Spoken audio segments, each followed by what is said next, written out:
habaho kugamba kabukunuce akwiguraho na mnonge mihanda mu town ya Kabohe Amaju garengere chikome gaashenywa miliyoni ibirezi mbashabaza gazigizaje ngo batakatusenya ngo bashenye wabo bo bongere ngo bashenye wabo ngo birezo miliyoni 2 ngo twazugura side eyo wabo twashazira kubanza ngo no arayine zabandizemo ijahaza mu kacanga cyanga kandi twanya benshi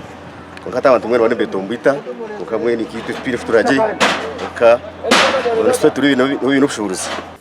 bamwe mbatono jango bakuru bamwe municipality bashaziremo okugwera orobasho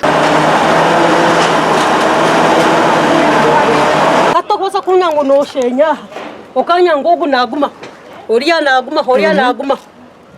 kuyagamba ngo chikuba ngo kijana cyetorora nkenzo kane kurro muitaka chikuba netal straight terrain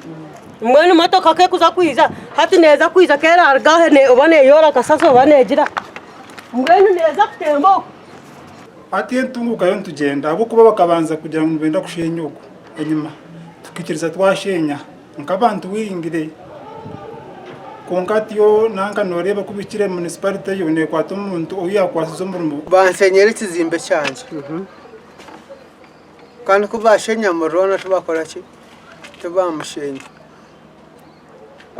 gariyo ngatororo mbantu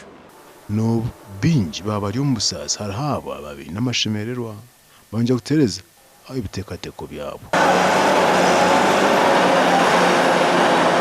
bagira ngo orfurwente nuko mashemererwa gembo ataboro banje baba izobere basobote yebwa uscrap nabo baza kujana ngo tire cyo kunta cyaribe yo kwarore mbagamba atubwira yasasa okiko moro nawe yakanyuko twabire tubatera opportunity yo kugira ngo babyeshine abo kuba washenye no shinya yitwa maki onka ikimoto kwa kuchiri kwisha cyo cyaza kushenya nikibasa kushenya nayo itari kwenda kugira umusharuko na suwaranyisi za rugenderamo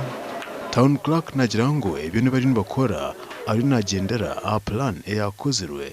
enyuma Kabohe town council in physical development municipal council